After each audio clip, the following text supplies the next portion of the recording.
Esul hesitantly approached Jinwoo, trying to get his attention, still addressing him formally despite his earlier request to drop the titles. Jinwoo gently reminded her she didn't need to call him Sir, but she continued, asking if he realized how many demon clans he'd already destroyed. Jinwoo paused for a moment, calculating. Excluding her clan, he'd defeated 9 clans, and now they were on the 89th floor. Esul explained that from the 90th floor onwards, the top noble clans controlled each level. These clans were far stronger than the high-ranking nobles they had encountered so far. She suggested that if Jinwoo could reason with them, as he did with her clan, they might be willing to hand over the permits peacefully. Jinwoo, however, questioned her. Would her clan have negotiated if he were weaker? Sweat formed on Esil's face as she realized the truth in his words. Jinwoo emphasized that in the demon world, strength determined everything due to the constant power struggles among the clans. With a wry smile, he declared he would make Esil's clan the strongest. Esil, taken aback, corrected him on the name of her clan. Then, hesitating, she asked why he cared about her clan's well-being. Jinwoo's response was simple. He had taken a liking to her. This revelation left Esil speechless for a moment. Jinwoo mused to himself that Esil reminded him of Jinho, wondering if he just had a soft spot for awkward people. As they continued their ascent, the castle floors became progressively more difficult, just as Esil had warned. From the 90th floor onward, the number of enemies grew significantly and their power was on a different level compared to the lower floors.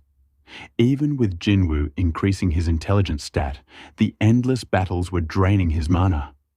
His shadow soldiers were repeatedly destroyed and regenerated, putting a huge strain on his energy reserves. By the time Jinwoo reached the 97th floor, it was clear that his progress was no accident. It was pure determination and strength that kept him going. A notification popped up, informing him that he had leveled up to 90. Esil, watching him with a mix of awe and curiosity, couldn't help but ask if all humans were as strong as him. Jinwoo modestly replied that there might be 1 or 2 others who could match his strength, recalling Go Gunhee and Cha Hai-in in his mind. Both of them radiated an aura that set them apart from the other S ranks, suggesting they were much stronger. Jinwoo reflected on how there was a significant difference in strength even among S ranks, with the gap potentially larger than in any other rank due to their varying levels of mana. He thought back to the time when he might have been on par with Chairman Go, but now, having grown so much stronger, things had changed. As they neared a critical point in their journey, Jinwoo told Esil that she could return downstairs, assuring her he could handle things from here. Esil, feeling a bit dejected, asked if she had become useless to him. Jinwoo found her reaction amusing, but reassured her, thanking her for all the help she had given him. Esil, however, insisted on continuing with him, eager to see what he was truly capable of achieving. Accepting her determination, Jinwoo and Esil pressed on together, their bond strengthened by the challenges they had faced. With renewed resolve, they stepped into the unknown, ready for whatever lay ahead. As they entered the 98th floor, a sense of anticipation and looming danger filled the air. Meanwhile, back in the human world, the scene shifted to Incheon International Airport, where S-rank hunter Goto Ryuji had just arrived. The airport was bustling with activity, but Goto's attention was drawn to a powerful presence nearby. His interpreter asked if this presence could be stronger than Goto himself. Goto dismissed the notion, though puzzled, wondering why someone so powerful would be at the airport. An association member greeted Goto Ryuji, apologizing for the delay caused by the crowd at the airport. Goto inquired if anything unusual was happening, and the member explained that a hunter from the United States was visiting South Korea on personal business, assuring Goto that there was no reason for concern. This information piqued Goto's curiosity, making him wonder if the American hunter was somehow connected to recent events. The group then headed to the Hunter Association, where Go Gunhee was waiting for them. Go Gunhee greeted Goto with respect, recognizing him as one of Asia's most powerful hunters, on par with Liu Zhigang. He acknowledged that Goto was no ordinary man, leading Japan's Blade Guild, the second largest in Asia, with 11 of Japan's 21 S-rank hunters under his command. Unlike South Korea, where 5 major guilds competed for dominance, Goto's Blade Guild held immense power in Japan. Goto's interpreter, Hanakawa, introduced himself and relayed Goto's message. Due to recent catastrophic events, Goto had concluded that the situation on Jeju Island could no longer be ignored. He pledged Japan's full support and proposed forming a united strike team of top-ranking hunters to take down the ant colony on Jeju Island. This proposal shocked the association members, who knew the danger of confronting the heart of the ant colony. Goto explained that, since they were dealing with an S-rank gate, his team had devised a strategy. He presented documents detailing the data they had gathered on the ants. Each ant had the strength of a high-ranking hunter, but only lived for a year. Therefore, Goto suggested that if they could kill the queen, all the ants on Jeju Island would die off within a year. Go-Gun-Hee acknowledged that eliminating the queen seemed more feasible than wiping out the entire colony. However, he knew that the task would be incredibly challenging due to the ants' unwavering loyalty to their queen, making the mission highly dangerous. Goto reassured Go-Gun-Hee that despite the overwhelming number of ants, it had been done before. He cited previous instances when the ants had surfaced from their tunnels during South Korean search and destroy missions. Goto outlined his strategy. He intended to have 10 of Japan's 11 S-rank hunters participate in the raid, creating a diversion by attacking the island from all directions. This would lure the ants out of their tunnels, allowing South Korea's top hunters to infiltrate and defeat the queen. Go-Gun-Hee considered the plan. He knew that while Japan had a surplus of S-rank hunters, South Korea only had 8, and realistically, only 6 could participate in the raid. Go himself was too old, and Min Byung-gyu had retired. Although the strategy seemed plausible, Go-Gun-Hee was curious about Goto's true motivations for deploying 10 S-rank hunters. Inwardly, Goto revealed his ambition. He sought to become a national-level hunter, a prestigious title that would greatly benefit Japan. He had meticulously selected his team to minimize risks and saw this raid as a prime opportunity to prove his worth. Goto sighed inwardly, thinking, "The South Koreans can't afford to decline. This isn't the most honorable approach, but I have no other choice if I want to rise to national level." Go-Gun-Hee understood that with South Korea's limited number of S-rank hunters, collaboration with Japan was essential. He weighed their odds of defeating the queen of an S-rank dungeon, especially considering the rapid evolution of the ants. The thought of Sung Jinwoo, who had single-handedly defeated an A-rank gate boss, crossed his mind. If Jinwoo were to join forces with the other S-rank hunters, their chances of success would greatly improve. Knowing time was of the essence, especially with the ants potentially gaining the ability to fly, Go-Gun-Hee made the decision to proceed with the plan. He informed Goto that the documents would be reviewed and a detailed strategy would be sent. Meanwhile, back in the castle, Jinwoo had just cleared the 99th floor. He had fought his way through wave after wave of powerful demons and monsters, relentless in his pursuit to reach the top. A notification appeared. Level up. Jinwoo had reached level 93, but there was no time to celebrate. He steeled himself for the final challenge ahead, knowing that the true test was still to come. The towering structure of the demon castle loomed ominously, its shadow stretching across the desolate landscape. The air was thick with the scent of ashes and decay, and the wind howled eerily through the dark sky. Standing at the entrance of the 100th floor, Jinwoo, the Shadow Monarch, and Essel, his loyal companion, prepared for their final battle. Jinwoo had fought his way through hordes of demons, his strength and skill unmatched. But now, the weight of what lay ahead pressed on him. This was the final battle. They were greeted by Baran, the Demon King, whose presence was terrifying. A deafening roar echoed across the battlefield as a colossal beast descended from the heavens. The ground trembled beneath their feet as the creature landed, a beast of unimaginable power.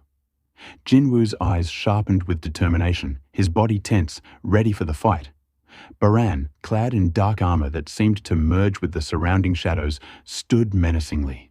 His red eyes gleamed with malice, and in his hand he held a massive sword, crackling with an otherworldly blue energy that seemed to tear through the very air.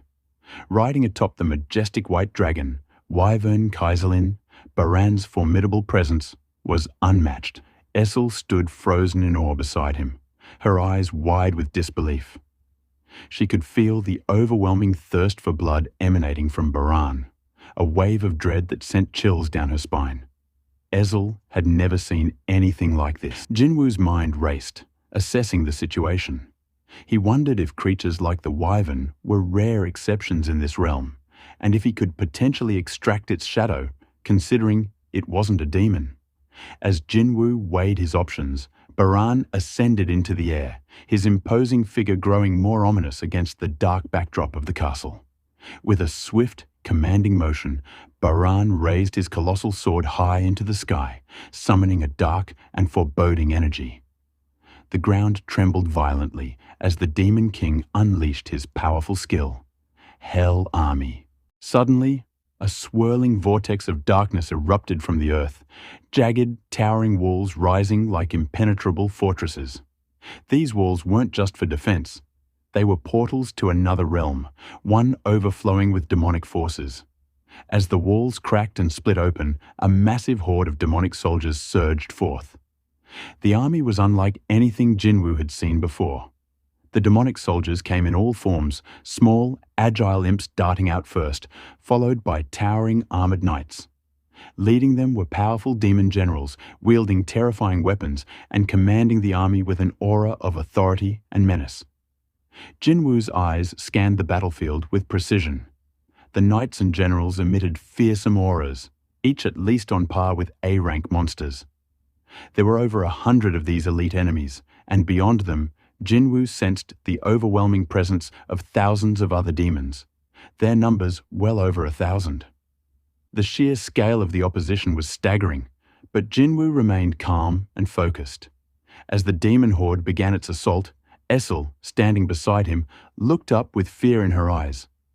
"What should we do?" she asked, her voice trembling at the sight of the overwhelming forces charging toward them. Jinwoo, however, was unshaken. His mind was already working out a strategy. The deafening roars of the demons echoed across the battlefield as they barreled forward with terrifying speed, their bloodthirsty eyes locked onto him. Essel, frozen in fear, could barely speak as the horde drew closer. Her voice cracked as she called out to Jinwoo, sensing the approaching danger, but Jinwoo wasn't ready to make his move. Not yet. With a steely gaze, Jinwoo watched as the demons closed the distance. Every second seemed to stretch as they approached the spot he had calculated. He stood firm, his patience unshaken even in the face of the impending attack. And then, in that perfect, critical moment, Jinwoo sprang into action. With a powerful shout, Jinwoo activated his devastating skill, Monarch's Domain. Darkness surged from beneath him as his shadow soldiers materialized, ready for battle. They erupted from the ground and launched themselves at the demon horde with ruthless precision. In an instant, chaos consumed the battlefield. Swords clashed and cut through the air, and the sound of metal slicing through flesh filled the space. The shadow soldiers showed no mercy, cutting through the demons like a blade through water. Blood splattered across the battlefield, painting the ground in crimson as Jinwoo's army overwhelmed the enemy. The demons, despite their overwhelming numbers, were powerless before the unrelenting onslaught of the shadow soldiers. In mere moments, the demon horde was brought to a grinding halt, their ranks decimated by Jinwoo's brutal army. But amidst the carnage, a few demons, driven by sheer will, managed to push through the defenses. Their eyes burned with rage and determination as they charged directly at Jinwoo, desperate to reach him despite the unstoppable wave of death around them. Emerging from the shadows were Jinwoo's loyal companions. Tank, the massive beast, bared his lethal claws, while Iron, towering and strong, hefted his heavy axe with grim determination. Igris, the epitome of grace and precision, held his sword with deadly intent, and Tusk, the mystical caster, clutched the orb of avarice, its power pulsing with energy. With a united roar, they sprang into action. Demons trapped in the blaze were incinerated, their agonized screams echoing through the chaos. Essel stood in awe, her heart pounding in her chest. She had witnessed Jinwoo's strength before as they ascended the castle floors, but never had she seen him in such an overwhelming display of power. Her gaze shifted to the far end of the battlefield where Baran, the Demon King, stood tall and imposing. The supreme ruler of this domain, Baran was a terrifying figure, exuding raw power and authority. And now, Jinwoo, the invader, posed the greatest threat to his reign. Conflicted emotions churned within Essel. She had witnessed Jinwoo's strength, his unwavering determination. Yet, Baran was her king, the one she was supposed to serve and protect. As the battle raged on, the lines of loyalty blurred in her mind. She was torn between her allegiance to Baran and the undeniable force of Jinwoo, whose power seemed limitless. Essel found herself torn between two overwhelming forces, unsure of where her loyalties should lie.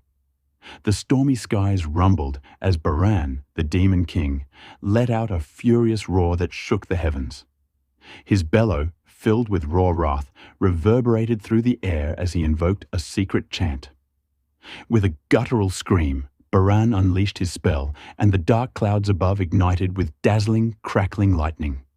The air hummed with electric energy as the spell's immense power took form. Jinwoo stood amidst the chaos, his senses heightened, his mind racing.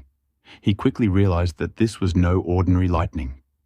The crackling energy surrounding him had devastating potential, capable of incapacitating his forces and draining his mana reserves.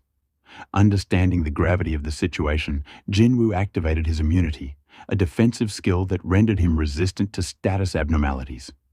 He knew that if he didn't act swiftly, Baran's relentless assault would crush his shadow army and unravel his entire strategy. His eyes narrowed, locking onto the wyvern, Baran's monstrous mount that granted him aerial dominance. Determined to turn the tide of the battle, Jinwoo sprang into action. He dashed toward the towering walls of the demon castle, using his enhanced agility to scale them with ease. Reaching the top, Jinwoo launched himself into the air, aiming for the wyvern's wings to bring the beast crashing down. But before his dagger could strike, it met with a clash. Baran, with his sharp instincts and unmatched combat prowess, intercepted Jinwoo mid-air. The Demon King's colossal sword moved with lethal precision, blocking Jinwoo's attack in the blink of an eye. Baran then countered with a swift, brutal blow. The force of the impact sent Jinwoo hurtling back to the ground with a bone-shaking thud, the sheer power of the strike leaving him momentarily winded. The battlefield trembled under the force of Baran's roar, and with a commanding gesture, he unleashed a barrage of lightning spells. Bolts of electric energy rained down from the sky, each one striking with earth-shattering force, cracking the ground beneath Jinwoo. Gasping for breath, Jinwoo's eyes widened, realizing the true extent of the Demon King's overwhelming power. This was no ordinary foe. Baran was a force of nature, and the battle had only just begun. Jinwoo could feel the scorching heat and electric tension pressing against his defenses.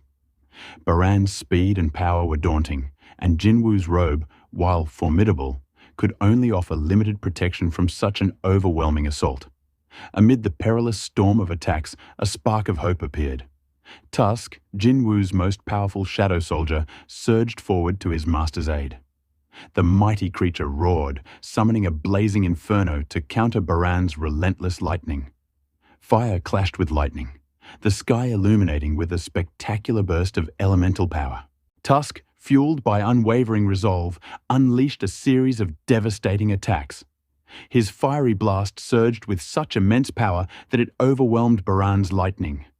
The flames struck the wyvern with explosive force, triggering a massive explosion in midair. The impact was so severe that it sent Baran and his beast plummeting to the ground. Jinwoo felt a surge of relief and pride as the orb of avarice, gifted to Tusk, proved its worth in the battle's most critical moment. With Baran and his wyvern grounded, Jinwoo seized the opportunity. Rising to his feet, he pointed his dagger at the fallen Demon King, satisfaction creeping into his thoughts. He had finally brought Baran down to his level. Jinwoo scanned the battlefield with sharp eyes, analyzing the situation and calculating his remaining strength. He recalled that some of his skills, such as Commander's Touch, allowed him to exert physical force without expending mana. This was crucial as it let him manipulate objects and influence his environment without draining his reserves. However, he knew that heavier objects demanded more skill, and the real challenge lay in managing his mana to keep his shadow soldiers in the fight. Unlike some spells, his shadow soldiers didn't require mana once summoned, but their destruction demanded heavy costs. If Jinwoo's mana depleted, the soldiers would fall back into the shadows, unable to return. Raising his intelligence stat to increase his mana was paramount. As Jinwoo observed Baran's forces, he wondered if the Demon King faced the same challenge. If Baran's soldiers couldn't regenerate after being destroyed, constantly resummoning them must have been taking a toll on his own mana reserves. This insight sparked a potential weakness in Baran's strategy, one that Jinwoo could exploit. The battle's intensity soared as Baran's rage continued to grow. His first target was Tusk, whose formidable fire magic had already tipped the scales in Jinwoo's favor. With a thunderous roar, Baran unleashed a powerful stun spell aimed directly at Tusk. The force of the spell was immense, forcing Tusk into a defensive stance. Yet, Tusk quickly responded by activating his Hymn of Protection skill, conjuring an impenetrable barrier to repel the attack. Jinwoo, now feeling the pressure of the relentless onslaught, sensed his mana reserves running low. The energy required to regenerate his high-ranking soldiers, like Iron and Igris, was exorbitant. He needed to end the battle quickly, before his mana was completely exhausted. As he strategized, Iron roared into the fray, swinging his massive axe with all his might. But Baran, with terrifying ease, countered the attack. In a single brutal motion, the Demon King shattered Iron's axe and drove his sword into Iron's face, obliterating him with a surge of electricity. Next came Igris, leaping through the air with his sword aimed for Baran's heart. His strike, swift and lethal, was met with Baran's cold, calculating grin. The Demon King stopped Igris's blade with his bare hand, then unleashed a torrent of lightning that sent Igris flying across the battlefield, powerless against the storm of magic. Seeing an opening, Jinwoo dashed toward Baran with blinding speed, aiming to land a decisive blow. But Baran, ever vigilant, blocked the attack and in a swift motion grabbed Jinwoo with one hand, lifting him off the ground. His other hand readied his sword for a lethal strike. At that crucial moment, Jinwoo's regenerated shadow soldiers re-entered the battle. Iron, with his newly restored axe, and Igris, with his deadly sword, joined forces to intercept Baran's attack. Their combined strength was immense, so much so that Baran's sword began to creak under the pressure before shattering into pieces. Jinwoo saw his chance and drove his dagger deep into the Demon King's heart, followed by a relentless flurry of attacks. Igris too struck, impaling Baran's sword hand, forcing the Demon King's weapon to fall. For a moment, it seemed that victory was within their grasp. Baran appeared to be defeated, his power waning. But with a final, guttural roar that shook the battlefield, Baran tapped into his vast reserves of magical energy, unleashing a fearsome burst of power that threatened to change the course of the battle once more. Baran unleashed a catastrophic spell, its force so overwhelming that it sent Jinwoo and his shadow soldiers flying. The sheer intensity of the magical explosion lit up the entire battlefield, casting an eerie glow across the chaos. Disoriented, Jinwoo struggled to regain his footing, his mind racing as he realized just how immense Baran's power truly was, and how monumental the challenge ahead still was. The air crackled with tension as the two titans prepared to clash once again. The ground between them fractured, torn apart by the sheer force of their impending collision. In the blink of an eye, Jinwoo dashed forward, a blur of motion, his body moving at full speed. His muscles screamed with effort, but Baran, with his immense strength, pushed him back effortlessly. No matter how much Jinwoo pressed, the Demon King's raw power was overwhelming. Determined, Jinwoo activated critical attack, channeling all his energy and precision into a single, decisive blow. The force of the strike was immense, but Baran remained unyielding. With a ferocious roar, he shook off the effects of the attack, his eyes burning with fury. Baran unleashed another wave of magical energy, powerful enough to knock Jinwoo to his knees. Jinwoo raised his dagger in a desperate attempt to block the assault, but the force was too much. The impact sent him crashing to the ground, his dagger spinning out of his grasp. As Jinwoo struggled to recover, the Demon King saw his opportunity. With a wicked grin, Baran swung his scythes down toward Jinwoo, the blades gleaming with deadly intent. Instinctively, Jinwoo grabbed both of Baran's wrists, halting the scythes just inches from his face. Every muscle in Jinwoo's body screamed as he fought against Baran's overwhelming strength. The battle between them was a clash of sheer willpower, the Demon King's grin widening as he prepared to unleash another devastating wave of magic. Jinwoo's heart raced, realizing the endless depths of Baran's mana reserves. The Demon King's mouth opened wide, energy crackling as he gathered the strength for his next attack. Just as Baran was about to release the magical waves, a dagger flew through the air, striking him in the shoulder. Baran flinched, momentarily distracted by the unexpected interruption. Jinwoo, stunned by the sudden turn of events, followed Baran's gaze and saw Essel standing at a distance. Her body trembled, fear flashing in her eyes as she realized the grave danger she had put herself in by attacking the Demon King. Baran's eyes blazed with fury as he glared at Essel, his teeth gritted in rage. Seizing the brief moment of distraction, Jinwoo knew he had to act quickly. With a surge of determination, he tightened his grip on Baran's arm. Drawing on the intelligence stat he had invested in so heavily, Jinwoo activated his commander's touch skill. In one powerful motion, he ripped Baran's arm clean off, blood gushing from the wound. Baran staggered, his hold on Jinwoo loosening as pain and shock overtook him. Without hesitation, Jinwoo pressed his advantage. With swift precision, he swung his arm and delivered a crushing blow to Baran's throat. The force of the punch was so immense that Baran's head was torn from his body in one violent motion. His soul dissipated in a blur, leaving nothing but destruction in its wake. The lifeless body of the Demon King crumpled to the ground with a thunderous crash, signaling the end of the brutal battle. In the distance, Essel stood in stunned silence, her eyes wide with awe and disbelief at Jinwoo's immense strength. A notification flashed before Jinwoo's eyes, confirming that he had claimed Baran's soul and completed the quest to collect demon souls. Essel, shaking off her initial shock, sprinted toward Jinwoo. Sensing the end of the conflict, Jinwoo instructed her to go and inform her father of their victory.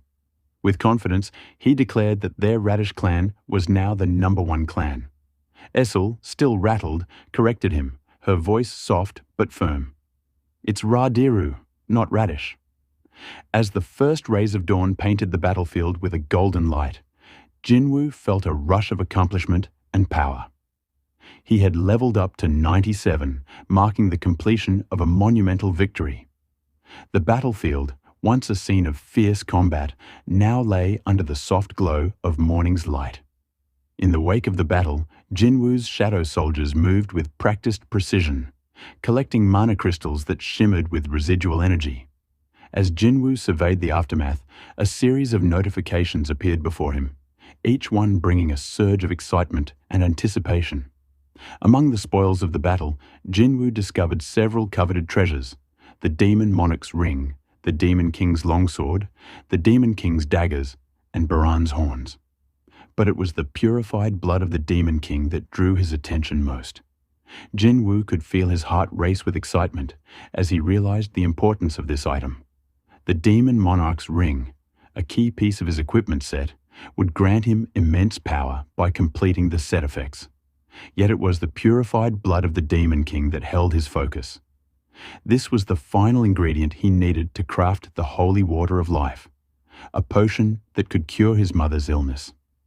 He had already obtained the fragment of the World Tree after defeating Vulcan on the 50th floor, and the spring water from the Forest of Echoes after taking down Meteus on the 75th floor. With the blood in his possession, he could finally complete the holy water of life. As Jinwoo examined the spoils, Aesel approached, concern etched on her face. She asked if he was all right, and he nodded, though his mind was already on the next step.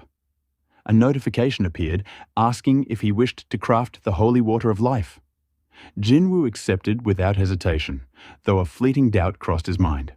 The crafting process was influenced by his intelligence stat, which impacted both the success rate and the quantity of the potion. If he had known this earlier, he might have allocated more points to intelligence. Aesel, sensing his unease, reassured him.